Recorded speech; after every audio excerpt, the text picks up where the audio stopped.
Hi friends, welcome back. അപ്പോൾ നമ്മളിന്നോട് ഒരു അടിപൊളിയായിട്ടുള്ള ചായയുടെ കൂടെ കഴിക്കാൻ പറ്റിയ ഒരു സിമ്പിളായിട്ടുള്ള സ്നാക്കായിട്ടാണ് വന്നിരിക്കുന്നത്. അരിപ്പൊടി കൊണ്ടുള്ള ഒരു സ്നാക്കാണിത്. വളരെ സിമ്പിളായിട്ടും ടേസ്റ്റി ആയിട്ടും ചെയ്തെടുക്കാൻ പറ്റും. അപ്പോൾ ആ വീട്ടിലേക്ക് കിടക്കാനായിട്ട് മുന്നായിട്ട് നിങ്ങൾ എൻ്റെ ഈ ചാനൽ ആദ്യമായിട്ട് കാണുന്നുണ്ടെങ്കിൽ, വീഡിയോസ് ഇഷ്ടമാണെന്നുണ്ടെങ്കിൽ ചാനൽ ഒന്ന് സബ്സ്ക്രൈബ് ചെയ്തോളൂ. സബ്സ്ക്രൈബ് ചെയ്യാൻ പറ്റും തൊട്ടപ്പുറത്തന്നെ ഒരു ബെല്ലൈക്കൺ കൂടി വരും. അതിൽ ഓൾ എന്ന് പറയുന്ന ഓപ്ഷനും കൂടി ഒന്ന് എനേബിൾ ചെയ്ത് കൊടുത്തോളൂ. എന്നാലാണ് ഞാനിടുന്ന വീഡിയോസ് നിങ്ങൾക്ക് മിസ് ചെയ്യാണ്ട് കാണാൻ പറ്റുള്ളൂ. അപ്പോൾ ഇനി നമുക്ക് വീഡിയോയിലേക്ക് കിടക്കാം. അതിനായിട്ട് ഞാൻ ആദ്യം ഒരു പാൻ വെച്ചിട്ടുണ്ട്. പാനിലേക്ക് 1 കപ്പ് വെള്ളമാണ് ഒഴിച്ചു കൊടുക്കുന്നത്. നമ്മൾ എന്തോരം അരിപ്പൊടിയാണ് എടുക്കുന്നത് ആ അരിപ്പൊടിയുടെ അളവിൽ തന്നെ നമുക്ക് വെള്ളവും കൂടി ചേർത്ത് കൊടുക്കണം. വെള്ളം ഒന്ന് തിളച്ച് വന്ന് തുടങ്ങിയിട്ടുണ്ട്. ഈ സമയത്ത് ഞാനതിലേക്ക് അയമോദകമാണ് ചേർത്ത് കൊടുക്കുന്നത്. ഒരു 1/2 ടീസ്പൂൺ അളവിൽ അയമോദകം ചേർത്ത് കൊടുക്കുന്നുണ്ട്. നിങ്ങൾക്കിപ്പോൾ അയമോദകം ഇല്ലയെന്നുണ്ടെങ്കിൽ ഒരു 1/2 ടീസ്പൂൺ അളവിൽ ജീരകയിലും ചേർത്ത് കൊടുത്താൽ മതി. ഇനി ഇതിലേക്ക് ആവശ്യത്തിനുള്ള ഉപ്പും കൂടി ഇട്ട് കൊടുക്കുക.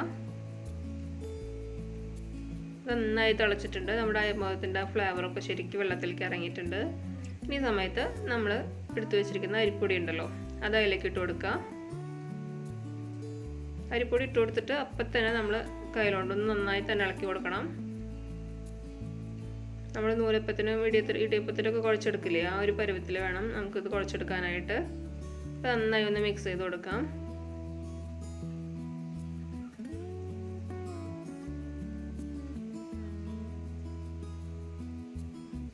ഇനി നമുക്കിതൊന്ന് വേറൊരു പാത്രത്തിലേക്ക് ഇട്ടിട്ട് നമുക്ക് ചെറിയ ചൂടോട് കൂടി തന്നെ നമുക്ക് നന്നായി ഒന്ന് കൈവച്ച് നന്നായി ഒന്ന് മിക്സ് ചെയ്തെടുക്കണം.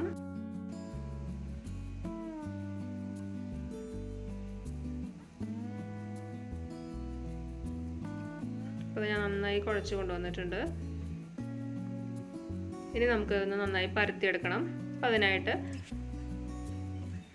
ഒരു കിച്ചൺ ടോപ്പിലോ അല്ലെങ്കിൽ ഒരു കട്ടിംഗ് ബോർഡിലോ വെച്ചിട്ട് നമുക്കൊന്ന് പരത്തിയെടുക്കാം. പരത്തിയെടുക്കുമ്പോൾ നമ്മൾ ചപ്പാത്തിക്കൊക്കെ പരത്തില്ലേ, അതിനെക്കാട്ടും കുറച്ചും കൂടി കട്ടിയിൽ വേണം പരത്തിയെടുക്കാനായിട്ട്. എല്ലായിടത്തും ഈവണായിട്ട് തന്നെ നന്നായി ഒന്ന് പരത്തിയെടുത്തിട്ട് നമുക്ക് 4 സൈഡും ഒന്ന് ഷേപ്പ് ചെയ്ത് കൊടുക്കാം.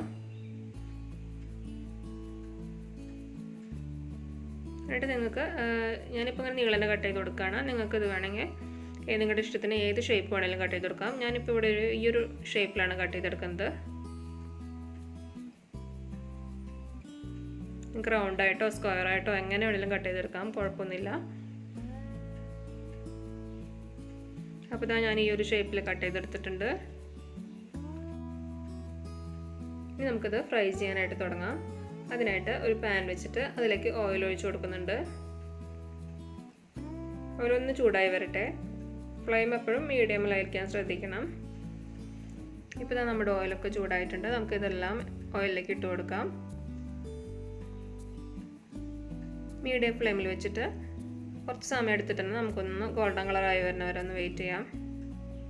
ഹൈ ഫ്ലെയിമിൽ വെച്ച് കഴിഞ്ഞാൽ നമ്മൾ പുറം പെട്ടെന്ന് കളർ ഗോൾഡൻ കളറായി കിട്ടും, പക്ഷേ ഉള്ളിൽ കുക്കായിട്ടുണ്ടാവില്ല. അപ്പോൾ നമ്മൾ വിചാരിക്കുന്ന ക്രിസ്പിനെസ് നമ്മുടെ ചിപ്സിന് കിട്ടില്ല. അപ്പോൾ എപ്പോഴും മീഡിയം ഫ്ലെയിമിൽ വെച്ചിട്ട് തന്നെ ഒന്ന് കുക്ക് ചെയ്തെടുക്കാൻ ശ്രദ്ധിക്കണം.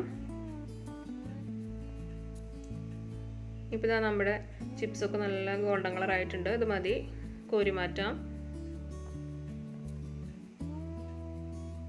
ഒട്ടും എണ്ണയൊന്നും കുടിച്ചിട്ടില്ല. അതുപോലെ തന്നെ നമുക്ക് അടുത്ത ട്രിപ്പും ഇട്ട് കൊടുക്കാം.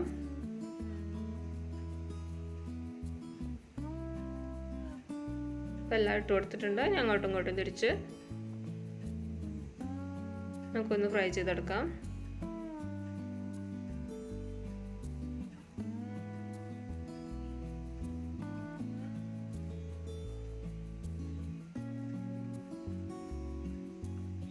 അപ്പോൾ ഇതും റെഡിയായി വന്നിട്ടുണ്ട്. ഇതും നമുക്ക് കോരി മാറ്റാം. അപ്പോൾ ഇതെല്ലാം ഞാൻ എടുത്തിട്ടുണ്ട്. നല്ല ഗോൾഡൻ കളറായിട്ട് നല്ല ഉരിഞ്ഞിരിക്കുന്നുണ്ട്. നമുക്കിതൊരു വേറൊരു പ്ലേറ്റിലേക്ക് ഇട്ട് കൊടുക്കാം. ഈ സൗണ്ട് കേൾക്കുമ്പോൾ തന്നെ നമുക്ക് അറിയാൻ പറ്റും നല്ല ക്രിസ്പി ആയിട്ട് കിട്ടിയിട്ടുണ്ട് നമ്മുടെ ചിപ്സൊക്കെ. ഇനി നമുക്കിതിലേക്ക് ഒരു 1/2 ടീസ്പൂണോളം മുളക് പൊടി എടുത്തിട്ടുണ്ട്. അതിൻ്റെ കൂടെ തന്നെ ഒരു 1/2 ടീസ്പൂണോളം ചാട്ട് മസാല കൂടി എടുത്തിട്ടുണ്ട്. ചാട്ട് മസാല ഇല്ലെങ്കിൽ പ്രശ്നമൊന്നുമില്ല, മുളക് പൊടി മാത്രം ഇട്ട് കൊടുത്താൽ മതി. എന്നിട്ട് ജസ്റ്റ് ഒന്ന് രണ്ടും കൂടി മിക്സ് ചെയ്തിട്ട് നമ്മൾ ചിപ്സിലേക്ക് ഇട്ട് കൊടുക്കുകയാണ്. ഇത് നമുക്ക് നന്നായി ഒന്ന് മിക്സ് ചെയ്തെടുക്കാം. അപ്പോൾ ഇതാ കണ്ടില്ലേ, എല്ലാവിടെയും കോട്ടായിരിക്കുന്നുണ്ട്.